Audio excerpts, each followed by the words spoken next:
Gary Nickerson. And I'm Quinn Taggart. And this is Outside My Window.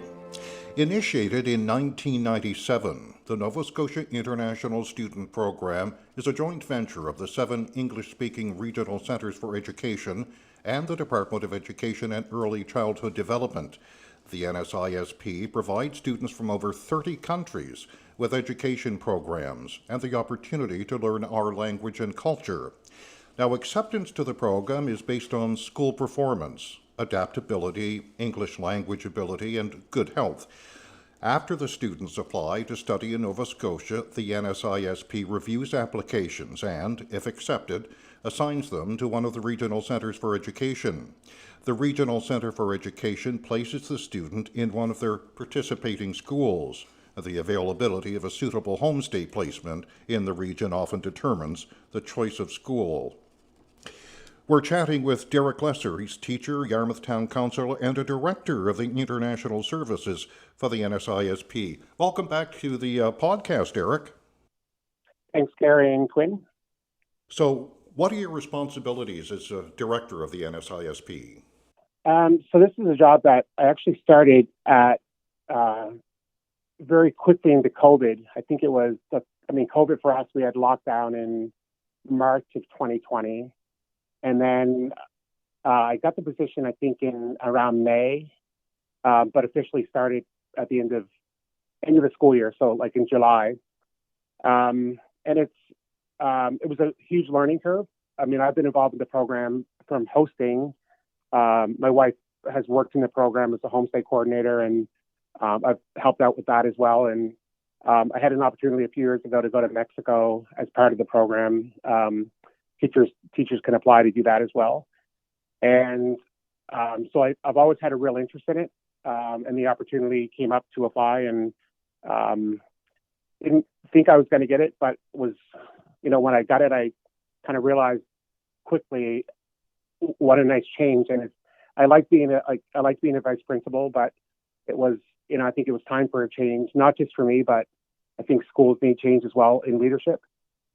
So I was able to go out of that job and into this job. And the job of the director is working with other regions to try to have consistency with what we're offering here compared to what they're offering in Halifax or Cape Breton.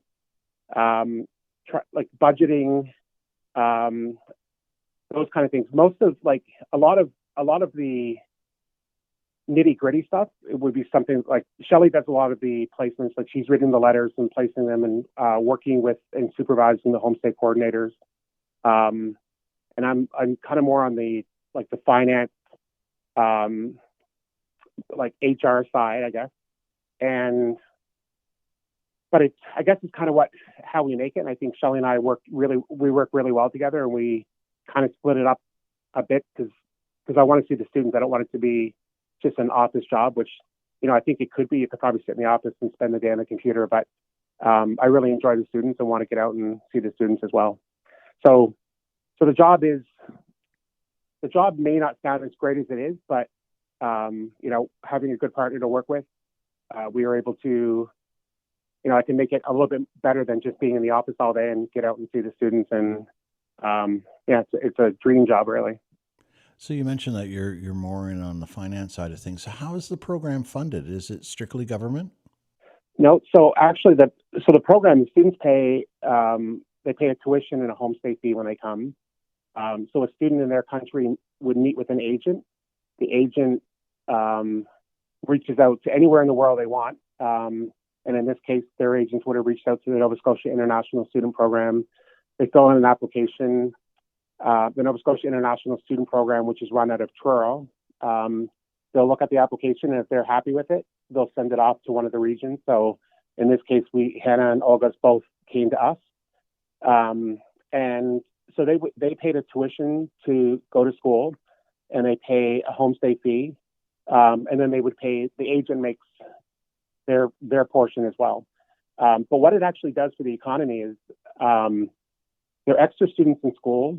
In our region, we're fortunate that our senior management like the program and like what it does, and they offer, we're funded for staff.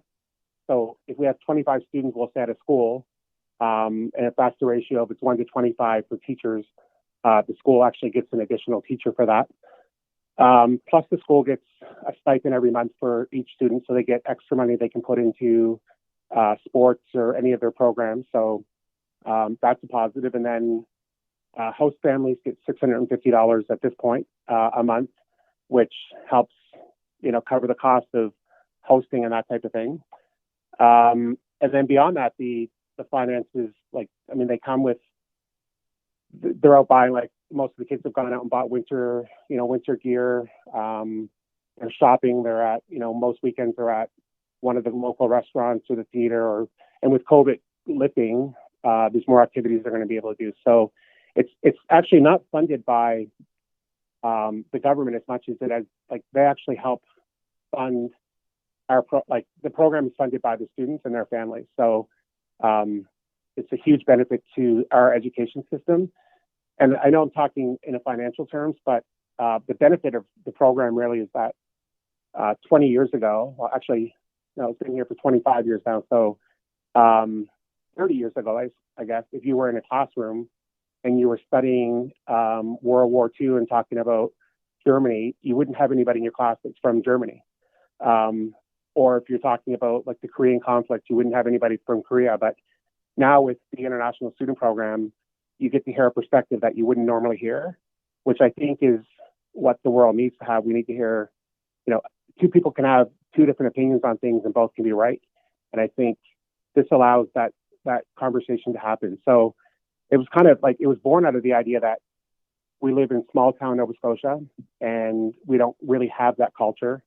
But bringing students in gives a chance for us to experience and learn about their culture. So it's done wonders beyond the finances. I would say the finances are secondary, but what they do for our culture is incredible. In the early 80s, when I was in high school, and I'll just date it myself if anybody wants to do the math, we occasionally, it wasn't all the time, but we occasionally had an exchange student. And I'll say a because I believe that's all we had, like one. So it sounds like the program's evolved substantially since then. Yeah, so we actually, when I was in high school, my grade 12 year, we had a girl named Victoria from Sweden, and she was our one international student. But she was actually funded by Rotary. So Rotary has a program as well. And then I don't know if Rotary still sponsors that many students because we have this program running as well. Right. The program the students that would have been here in the 80s and early 90s, I think we're either through Rotary or another organization. Most of the international students that come now are through the Nova Scotia International Student Program. Now, is this program modeled on another program or a little bit more of an international program, or is it something standalone? Well, I'm going to actually use this to get on a platform here. And it obviously has nothing to do with me because I wasn't involved in the creation of it, but locally, Jerry Pittman and a man named Paul Millman started the program. So it was actually a program partly developed or half developed in the Tri-Counties.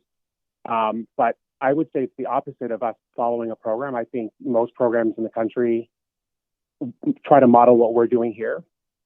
We offer a full immersion program.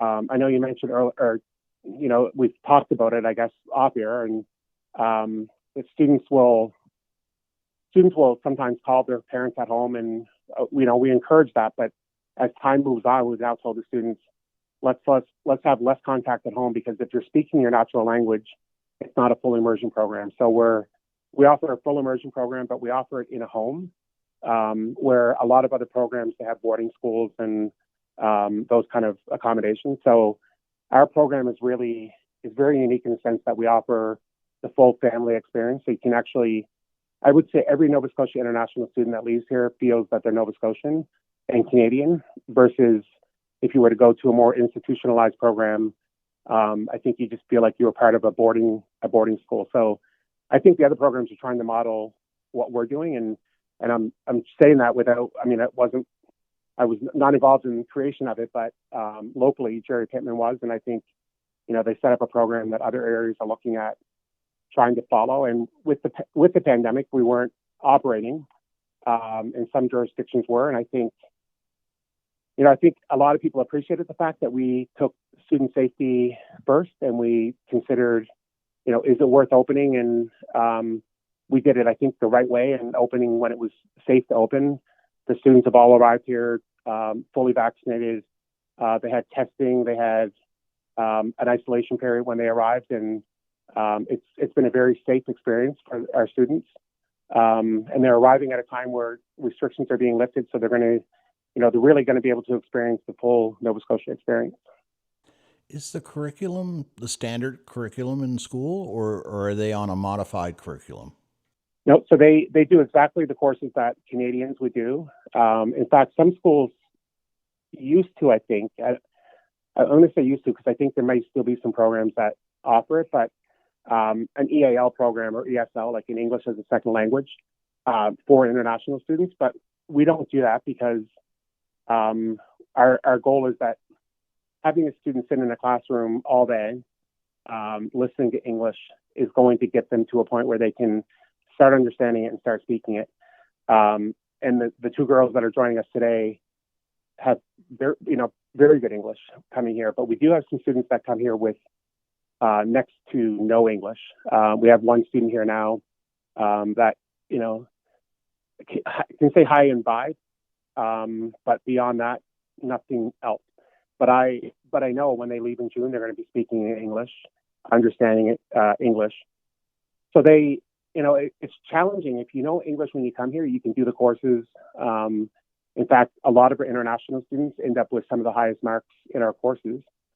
But if you don't know English, the challenge is not the material, it's trying to figure out the translation. And, having kids in my house that I've spoken to year after year, I learned quickly that how tiring it is for students when they first get here and hear only English, because they're listening to you speak in English or the teacher speak, they're listening to the friend speak, they're translating to their language, and then they're thinking in their head in their own language what it is I want to say, translating that back to English and then speaking. So they're doing way more than twice what we're doing to have a conversation.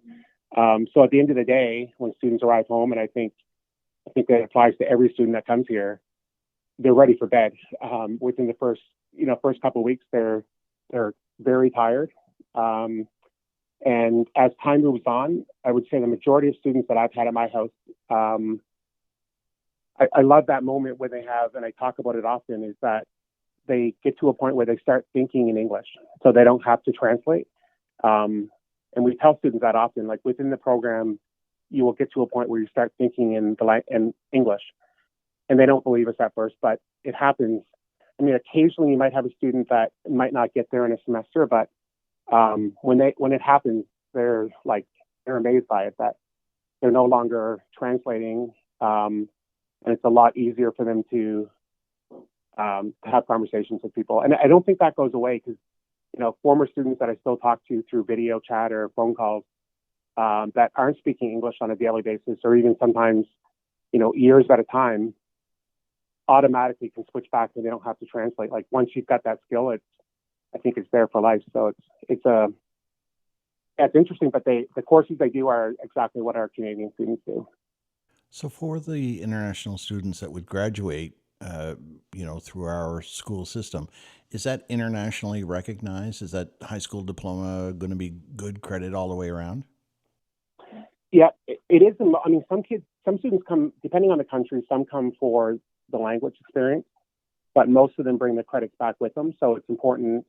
Like, for example, Brazilian students need to have 4 specific type of courses, like English, math, a social science, and English, math, science, and a social science, and a phys ed credit. And we only actually offer 4 courses, but we have, we found ways to work around some of that. So we offer a phys ed program outside of the classroom that we can get them the 5th credit. But if we can't offer the 5th credit, they can't come. So wow. We're sometimes creative in that way. But most students, I would say, that come from most countries are bringing those credits back and using them towards credit. But some countries, it's, they go through the experience of learning English, so the credits don't matter as much.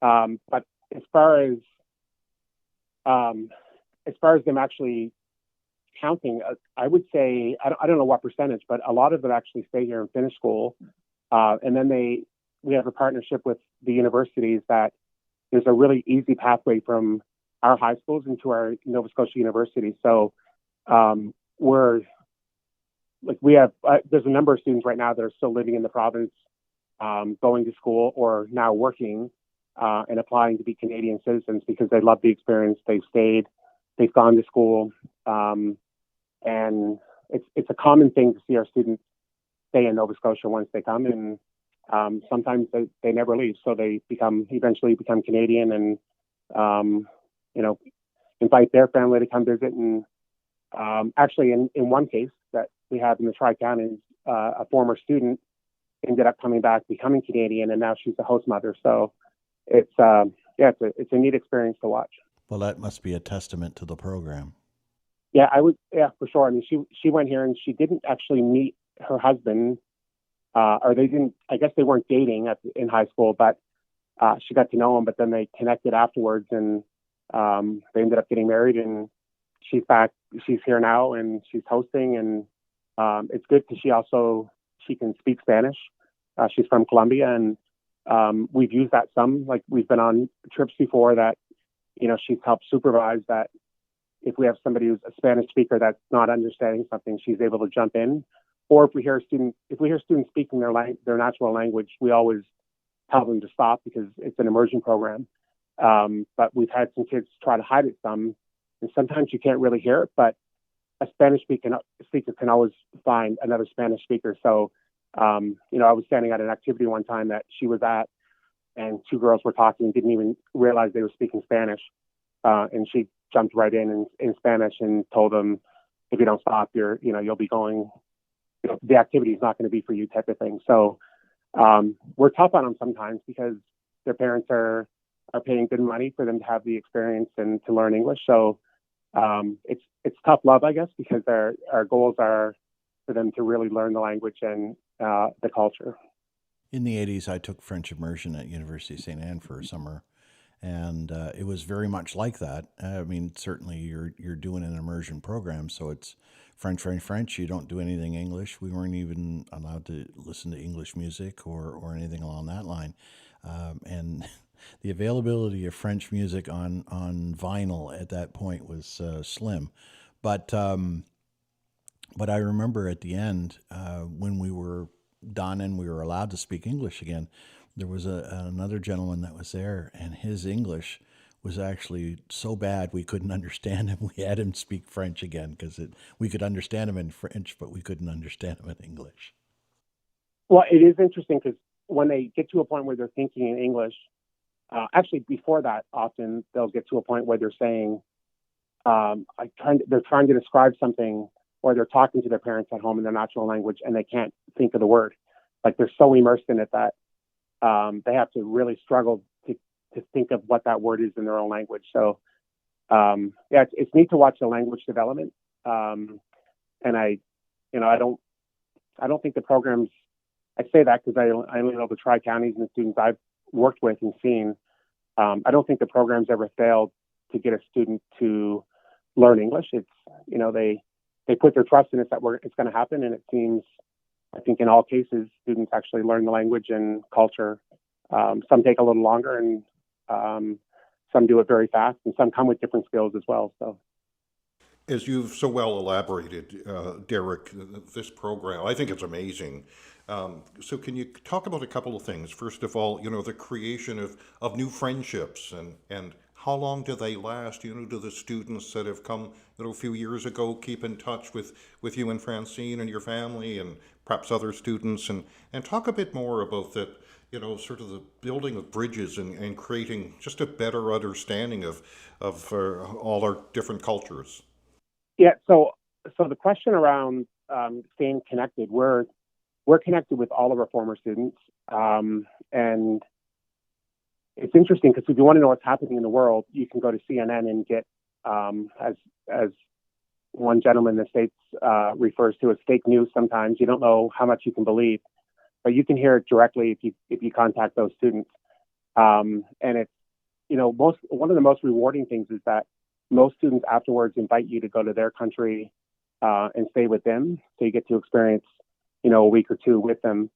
And one of our former students from Mexico, we've done that a few times, and it's we would consider, like, I consider her our Mexican family, and she considers us our Canadian family. We're friends with their parents, although we can't speak to each other.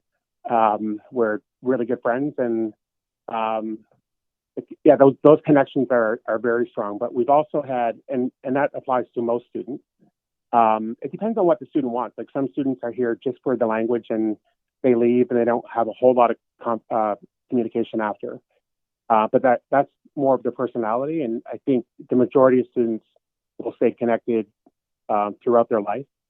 But it's also interesting when you have two kids, as you're going to interview the two girls that are living together, the connection of them staying together. So they have a German. You're going to be interviewing a German and an Italian girl, and I've had a German and Italian in our house as well. And whenever I'm talking to one or the other, they're always telling me about what their brother's doing, as though I don't know. But they keep in very close contact. And we'll travel. In Europe, it's much cheaper to travel from country to country, and they travel and visit each other and that type of thing. So with COVID restrictions lifting, I'm hoping to go see a bunch of our former students. We live in a world right now that we've watched over the last couple of years with everything else going on. We've had, people standing up for other people's rights, and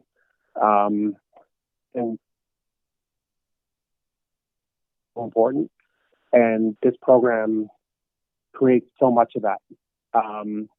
We have countries or students from all over the world, and the stereotypes that you would have, when I was growing up, of what somebody from Colombia was, or somebody from China was, that those stereotypes I don't think exist there for students now.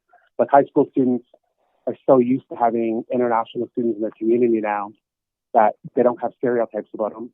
And I often will say to an international student who arrives here, what are your stereotypes about Canada? Like, when you thought of Canada originally, what did you think about? And they don't often say it, but sometimes they talk about igloos, and whether we actually live in before they come here, whether we live in snow houses, and how common it is to see something or to see a polar bear. Our police force wearing red serge, and those are probably extreme cases. But when you say it to them, they typically laugh about it because they know that they've seen it in photos. And then you have to explain to them that, in fact, I've never seen a polar bear. I've never seen one alive. I've seen a stuffed polar bear once. But they're just not walking around. I've never seen an igloo. I have seen the RCMP and the red serge, but only at formal gatherings or whatever. But those stereotypes exist. They also, most of the time, understand that Canadians like to say the word sorry, and that they're extremely friendly people. And when they get here and start actually hearing it, they realize there's a lot of truth to that. So yeah, I think the connections it makes within the community is good because of the stereotypes we sometimes have against or with other cultures. And I think our society right now needs to learn more than ever how to interact with one another and understand other people's opinions. And our program is doing just that. And if this program had existed in the 1800s, what possibly could have happened with preventing wars or disputes between countries and stuff. If any of those leaders had have actually experienced what these girls are experiencing, it could be a much better place. And I think the international student program certainly adds to our understanding of other people and culture. How do folks apply to become a host family? What's the criteria? So the criteria is we're looking for nice families, loving families that want to have students. We're not looking for, and I'll just say it bluntly, we're not looking for people that are looking at the $650 and thinking, what a great way to make money, because we could do that in a boarding home, and that's not what we're looking for. The money is nice to have that as well, and I always advertise when I'm saying it that it's not going to cost you a lot to host. Although, some host parents go above and beyond. But the type of host parents that we're looking for are people that are interested in other cultures. Sometimes empty nesters, like people that have had children that have now left, and they want to fill that void, and they have a lot of love to still give to somebody, and they want to have them in their house. Another demographic is, from market research shows that women between the ages of like 35 and 55 typically like to have this experience. So I think there's a number of types of different people that want to do it. And then if I were to compare our best host families and our worst host families, I would say that they're almost identical in the sense that they all love students and they all provide a great home. The homes may look different. Like some might live in, $1 million homes, and some might live in a $20,000 home. But the kid's experience is what counts, and if you're in it for the right reasons. So when I say good and bad host families, we don't have hosts, like we don't get to a point of having a host that isn't good, because we go through an application process. We do a criminal record check and all that stuff, and then the process doesn't take long. But once we get set up, then we start getting students' profiles, and you look at them, and if you think it's the right connection, then you would take that student, and within a few months or a few weeks, depending on the timeline, you're connected with that student and talking. But I would say we don't end up with. I mean, I'm new at it, so I don't know. And most of the time I've been involved in it has been during COVID. So I would say we don't end up with a lot of host families that are not good. So the extreme from what I would say is a great host family to a bad host family is very minimal, although the families may look very different and the homes may look different. But the process to apply is the easiest way is to email. We have an email address of NSISP at tcrce.ca. So it's just NSISP as a Nova Scotia International Student Program at TCRCE, which is Tri-County Regional Center for Education .ca. And if you email that address, Gail, who works with us, will write back quite quickly and see what it is you're looking for. If you're looking for information, if you're looking to actually apply to become a host, there's never pressure after the fact. If you can apply and never host somebody, but or sometimes you apply and you want to take a break or whatever, you can. We try not to pressure any of our families to do it, but we are right now, because we are out there heavily promoting. We're looking at having our largest number of students in the fall that we've had, and it looks like our goal is 176 students for September. So we're actively recruiting families, and we're looking for families that live anywhere from Lockport to Digby Neck and anywhere in between. It doesn't matter where you live. Everybody in the Tri-Counties have a high school that's close to them or relatively close, and that's the high school the kids will go to. But we're looking for every one of our communities. We're short on homes, partly because we've been closed for a couple of years, and we're looking for some new homes and new blood as well. So, if you're interested in applying, it's NSISP at tcrce.ca, and we will we'll connect you with everything you need, and we'll connect you to the homestay coordinator, who at that point takes over and gets all your paperwork done and does the home visit and checks in on the host family. Is it a semester at a time, Derek, or is it based on the whole school year? They can do. So we actually have different programs. We have long-term program, which is 3 months, 4 months, 5 months, which would be like 3 months are typically like September, October, November. 4 months would include December, but often not Christmas. It's the first part of December. 5 months would be September to the end of January, so a semester. We have some students that do 7 months, so they actually start in September and go 2 months into the next semester. And then we have a 10-month program, which is the full year. And then followed up by students that are intending to graduate. They send transcripts. We take their transcripts and convert those courses to Nova Scotia courses. and they finish high school here. So we have different lengths, and then we also have a short-term program that it goes. I don't know if we've ever had any in the Tri-County that are 2 weeks, but yeah, it's as little as 2 weeks up to 2 months, basically, or up like anything shorter than 3 months. So anybody who wants to try it, you can actually. That's how we got involved. Our first girl we hosted, Mariana.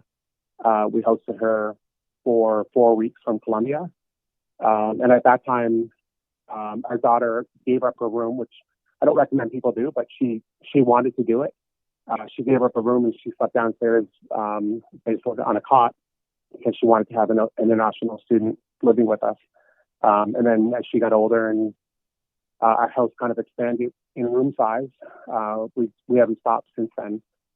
And so, with that in mind, are the students coming into like grade 10 level, grade 11 level, grade 12, or is it mixed? It's a mix.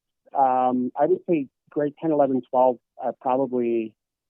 We actually just did this for staffing purposes to try to figure out how many each school is going to get of each grade level, which we're not 100% sure of until they come out, but it's a pretty even mix, I think, between 10, 11, and 12. But we do have some grade 9 students. We have some grade 8 students as well. I mean, it can go anywhere from 7 to 12. We haven't, in our program, we've had younger than that before. But I think at this point, the focus is going to be junior high and above, with the majority of students being high school age. So we have two international students. One is from Germany, Hannah Schellenberg, and from Italy, Olga Treviso. Welcome to the program. Thank you. You. So, Hannah, is this the first time you've ever been to Canada? Yes, it is. Oh, nice. So, let me ask you first impressions. Oh, I really like it. It's colder than in Germany. Now, you recently got an opportunity to go skiing with some of the other international students. I saw lots of the photos that Derek had posted. That looked like fun. You've probably skied before, I'm sure. Yes, once. Um, we- So, tell me, first of all, Hannah, how did you get involved in the program? How did you first find out about it? oh, so there are some of my friends who are doing a semester abroad as well. So that is how I found out about it, and then I just informed like on the internet, and yeah, that's how I got involved with the program. So, with that, did you get to pick where you were going to go? Did you know you were coming to Canada? Did you know you were coming to Nova Scotia? Yes, I did. So I picked Nova Scotia, and I knew that I was coming here, but I didn't know the city I was coming to. So, where are you from in Germany? What town are you from?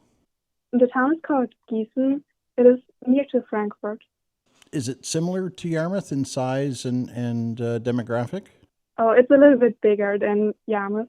You said the weather here was a lot colder. So, what's the weather like there? Oh, so not that cold. uh, so it is kind of similar, but we have lot we have more snow here in Yarmouth than I would have at home. What are your plans after school? What are you hoping to do with your life? Oh, so I want to study at university, but I'm not quite sure what to study yet. So I'm probably going to do a gap year, hopefully. So, Olga, how did you find out about the international student program? So I found about it on the internet, on social media. I saw other people that were going and doing and study abroad. So they were other international students. But then when you choose to be an international student, usually you contact an agency. And my agency told me about the NSISP. So I found out this way. Was your family like, oh, I don't want you to go so far away for so long, or were they, what a wonderful opportunity? Well, my dad thought it was a wonderful opportunity to improve my English, but my mom was a bit scared, and she was like, "Oh, I'm gonna miss you for 6 months." So But with technology, I'm sure you're FaceTiming and keeping in touch. yes, it's a lot easier with technologies. Is there anybody else in your family that's involved in international student program? No, but actually, one of my cousins, when I told her I was going to study abroad, she was like, "Oh my God, it's so cool. I want to do it too." So probably I influenced her a little bit.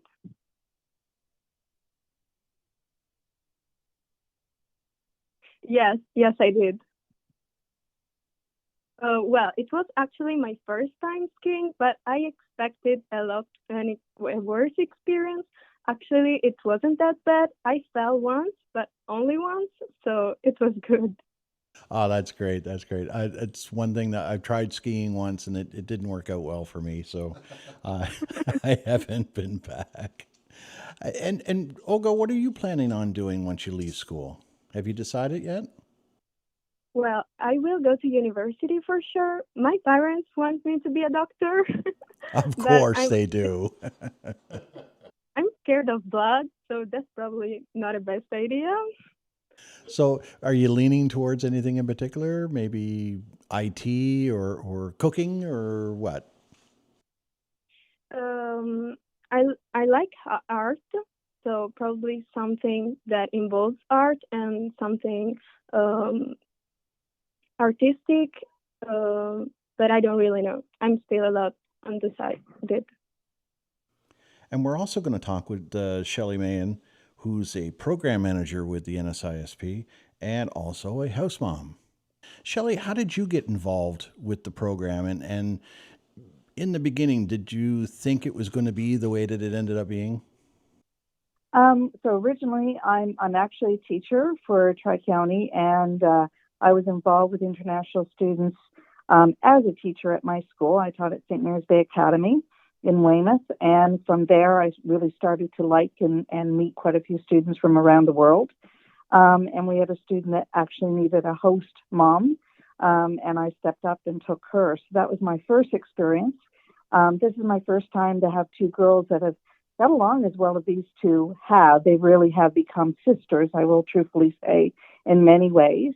And this experience for me, we're actually going into March break, and I'm really looking forward to taking them. We're going to go off to the city and do some things there. But I would say they've added a lot of personality and flavor to my home going on right now. We've been doing some cooking together and different things. But yes, I really enjoyed the experience. There's nothing like food to bring people together. Is that true? It certainly helps. It's lots of conversation that goes around it, including, like Derek said earlier to you, the strudel is always an interesting thing to try, say, eat, everything like that. So it's quite fun. Yes. Having two girls, um, not sure, who they're going to be or what they're going to be like and so on. What's your approach to that? It really is got to be a bit of a challenge. It is. So my other job that I have, the job that I have now as program manager for the Nova Scotia International Student Program. So my job is to read these applications that are coming in to Tri County, and I kind of farm them out to our homesick coordinators. And I trust that the homesick coordinators are going to find the right matches. So it's a very detailed application. Actually, the students have to really give a lot of details about themselves. As the host, we really sit there without having to say too much about ourselves. But they put themselves out there. They give us a lot of their likes, their dislikes. We see pictures. We see a bunch of different things. So I really, from that perspective, I have a great opportunity to get to know my students as they're coming here. And as I meet more of them, because they arrive in the homes, the matches really overall are quite successful for that. Our host parents then, of course, have the opportunity to talk either virtually or email or whatever with the students before they arrive. So we find there's lots of questions that go back and forth. And from there, when they come here, it's really just getting to know them. But yes, it's always that little bit of awkward at the start of, oh my goodness, you're having someone you really don't know. And I say to the girls, it's more on their part that they've come from a very far distance to live with someone they don't know. I think it's very, very brave of all of our students to take that part on. And we appreciate all of our host parents that open up their homes and their hearts to our kids. Certainly, it would be a symbiotic relationship between you and the girls. What are you hoping to take away from this experience yourself? I think I always learn something new that I haven't picked up before, whether it's to realize how bad I am at languages or just in general to have the opportunity to learn about where they're coming from. I find as well, I love the challenge and looking at Nova Scotia again through someone else's eyes, right? I've been to many places around in our province, but to have someone that can experience snowfall for the first time or making that snowman, or we had a snow dance there one day so they could actually, make sure that we had no snow, we had no school the next day for them, and they perfected it, I'll tell you. They did well. So, it's all the fun things that come about, the stuff that kind of makes you go back to your own childhood and have the part of enjoying snow again, because I must say I'm not a shoveling fan, but man, oh man, teaching someone else to do it and get the part to do it together does make it fun again. So Certainly, I mean, I can't imagine remembering or even trying to remember the first time I saw or was around snow. It's something you take for granted, and yet, there are people that have never experienced snow. that's right. And truthfully, a lot of our students in their letters and everything, they'll be writing about wanting to see water. Hannah, where she lives, she's in the middle part of Germany. So for her to be surrounded and seeing water and everything, I can see their enjoyment of taking in this part of the province and what we can provide. So we're always looking for people to open their homes, but more importantly, to realize how much you get out of this experience about hosting. Shelley, it must be such a rewarding and fulfilling experience meeting all of these wonderful young people from all over the world. How's that affected you? I would say it's really given me a chance to appreciate where I live, especially in COVID times, because I was reaching out to my students that I had formerly hosted, and to realize that they were stuck at home or whatever and not being able to go, I realized how really safe we are. We're protected in a lot of different ways that we don't even take in.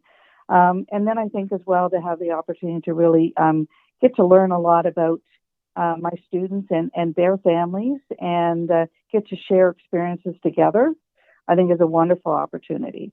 I've out of this as well, I've been able to go. My first time to Italy was a few years ago before COVID hit.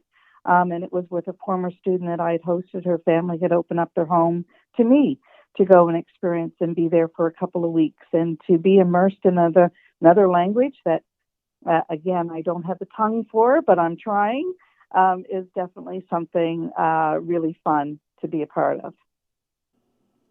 Thanks, Shelley. So, Derek, we saw a couple of social media posts where you took the gang skiing, which was really neat. Are social activities like that structured as part of the program, or is it really up to the host families to organize those types of activities?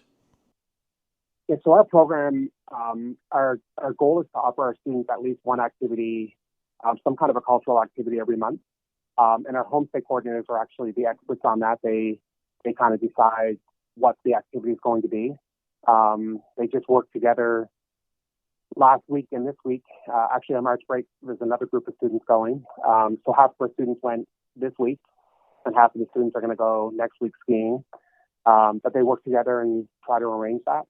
In normal times, when we have full bus capacity and that type of thing, we can actually take a school bus and makes it a little easier. But we have, like I said, we have a really dedicated group of host parents and volunteers and staff that are willing to drive. So we made the ski trip with a bunch of cars and got all the kids there. It's nice that I think we always try to get a ski trip in each semester. And then other activities like, I think what most students seem to really like here is the nature and the fresh air and that type of thing. And when you ask students, which I've been asking students through video, getting them to answer questions, and they love the people and they love the how relaxing it is here. Like they like the fact that they can see deer and they can see rabbits and they can see different animals around. They love the snow, the nature, the trees. So activities that we do, we try to focus a bit on that, but we also do, like in St. Mary's Day, they just did an activity where actually they went bowling one time and out to eat together. But last weekend they did beaver tails, so they got together at the school and made, the beaver tails that you can buy on the Halifax waterfront. I think actually at Martok as well. Sometimes we have like an open gym night. Skating is a very popular one, and we're actually at plea for people if anybody has extra skates. We're trying to collect those as well so that we can offer skating to students. Most students who try skating and like it will go buy a pair of skates, but for students who, they're not sure if they want to try it, it's nice to be able to offer them a pair and say, do you want to go try it? And a lot of our students go skating, I would say weekly, like on weekends, or some, we've had students before that even go over at lunch break and skate. And then we have other activities like, the Mariners games are always very popular. A lot of us are students that, it used to be the YMCA, but Mariners on Main is something that our students are discovering and enjoying. But yeah, we let the homestay coordinators kind of figure out what they think the students might want, and the students can suggest things that they would like to see and what they were hoping when they were here, and we try to work with them to make that work. So what do you see as the future of this particular program? Do you see it continuing to expand out? You mentioned, your goal this year with 176 students. I mean, that's astronomical. That's great. Yeah. So, I don't know how much room we like.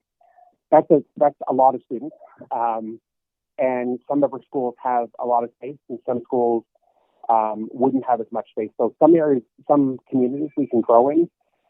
Some of the smaller high schools are saying, yeah, put as many students as you want in. Like, it's great. I actually when I went to Mexico in the program, I went with a gentleman from Pugwash. He's the principal of that school. And he's got, I think, about 150 students in his school, he's got about 200 students in his school, of which 50 something are international students. So 1/4 of his population are international students. And he said basically without that, I would have people in the community, a couple of teachers not working, a custodian not working. So it's, he loves having that, and the students Canadian students are benefiting huge from having, every, 1 in 4 students from a different country. So we can continue to grow as long as the schools, have room in their classes.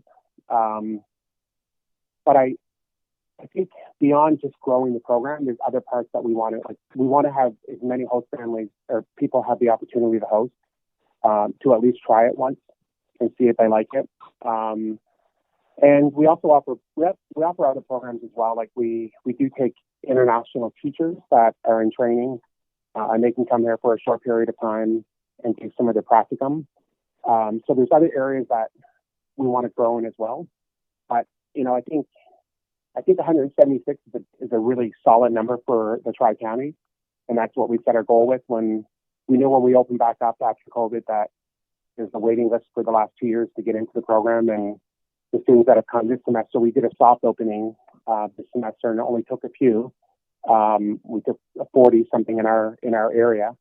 But it was very competitive and a lot of students didn't get in that which we're hoping to. So we know the demand's there. We could, if we wanted, we could probably have 800 students come to the Tri-Counties, but we're trying to grow a little bit at a time. And, if we're at 176 this year and maybe 185 the following year, a little bit of small growth, but also introducing other programs at the same time. We don't want to grow to a point where we're not offering a quality program, I guess, is what it comes down to. So 176 students will allow us, we still know we can offer a really solid program. Students will benefit because they'll have lots of other international students to talk to and get to meet other cultures. So, we still have room to grow. And it comes down to having enough families that want to open their homes to have this experience. And for sure, I can tell you that the first time we hosted, my daughter wanted to do it, and I thought, there's not a chance that I'm bringing somebody else into our house that I don't know who's not going to speak our language. And I was scared. I thought, I don't want this. And it hasn't. I've never thought back once from that. It becomes such a natural thing, and the more you do it, it just becomes very natural to start interacting with people. But I think as a person, I think I've grown a lot and become more comfortable talking to people like strangers and people that I don't know, because you get used to having those conversations with your students when they arrive. And there was a couple days that maybe a little awkward at first, I think, for the students and for the host parents. But then once you get past that, you're a family and you do things together as a family. The international students are welcomed as part of the family, of the host families. It's got to be hard to say goodbye as the students head back to their home countries. Yeah, it's tons of tears, and I would say we're in March now, and our students arrive in February, and I know some are already dreading the end of the semester, and I'm sitting here with two that are probably thinking at some point that's going to happen. Yeah, they want to stay. They don't want to go home. So we have, it is very hard on them. It's very hard on the family as well. Sometimes the first time you host, it gets easier, I guess. It's not, I know it sounds kind of cruel, I guess, but it becomes easier the more you do it. But that's also part of the growing experience. And, the students that we bring here are going to, throughout life, get to know people and then not see them for a while after. And that's just the way, that's the way life operates. But they always know that with, the world's so connected right now that the connection's there. And they know that our host parents are often willing to travel as well. And a lot of our students do come back to visit, and sometimes they'll bring their family members with them, so you get to meet their natural parents. So, what effect do you think, Derek, social media has had on the program in general? I mean, certainly in talking with Olga and Hannah, they mentioned social media a couple of times. So, has that helped spread the word? Yeah, so it's interesting because I felt old with this group coming in and telling them that we have a Facebook site and asking how many in the group. As we did orientations with each school, I'm saying, you can find us on Facebook, and we have a group. It's a private group. You can post photos, and most of them are looking at me like we don't do Facebook. And I'm starting to realize that Facebook is good for people that started with Facebook. I've managed to, that's kind of my go-to. But students are using a ton of other technology as well, and I think every one of our international students are on WhatsApp, which is a great communication tool. You can text and you can do phone calls and video calls. And Canadians don't use it a whole lot, but I'm on WhatsApp now, and we're connected with all the students. And we have, like, each week we send out contests. They can do videos that they can send in, and part of our goal this year is to try to get our students to do something they're not comfortable doing, because we want them to learn that in life. And so we're trying to get every one of our students to do these videos weekly, and they're doing it. They're rising to the occasion and doing the videos. So social media, as far as keeping connected and stuff, is really good. It's also, for us, it's wonderful because luckily Facebook is popular for most host parents or people that are thinking of it. So we can do, we can advertise. I put a lot of ads out and videos and testimonials and stuff on my site. And you can do targeted funding or marketing as well. But I think hearing the human side of it, like, the easiest way to sell the program is to have a host parent talk about it. And it's hard to sometimes capture that on social media, but social media allows us to keep in contact with them after, and for them to keep in contact with us. And it also allows us to meet their natural parents sometimes. I've had students that have lived with me for a semester that have never talked to their natural parents. They talk to them. And I've had some students that their parents want to talk all the time. But it is, that part is sometimes awkward when you're looking at somebody. I had a boy from Colombia, and his father was a famous movie star. And I knew that. Like, in Colombia, he was one of the top actors, like their version of Hollywood, the red carpet and everything. And we looked him up and we watched he showed us some of his videos and stuff. Anyway, so this boy's name was Martin, and he comes down and he said, "My parents want to talk to you." And I was kind of like, this is a movie star. I don't know what to do. But then he said, hello. And I said, hello. And then we stared at each other in the screen. This is before COVID and before we were used to video chat. And I we kind of looked at each other, and he said, "I'm the dad." And I said, "I'm Derek," and that was about it. And we just kind of waved at each other and looked a little silly. He wanted to see if you were real. Yes, I think that's what it was. He just making sure that his son was actually living with somebody and not just, bumming around Canada, I guess. But it is because, and we have some students that, parents are good with their kids coming and understanding where it's an immersion program, not keeping overly in contact. But typically those same families you're in contact with more when the students go home. But I think a lot of host parents realize that the best thing for their students is to let them grow and become part of a Canadian family for those months. Derek, Hannah, Olga, Shelley, thank you all so much for chatting with us. It's been fun, it's been interesting, and we wish all of the international students a great visit while they're here in southwestern Nova Scotia. I'm Gary Nickerson. And I'm Quinn Taggart. And this has been Outside My Window.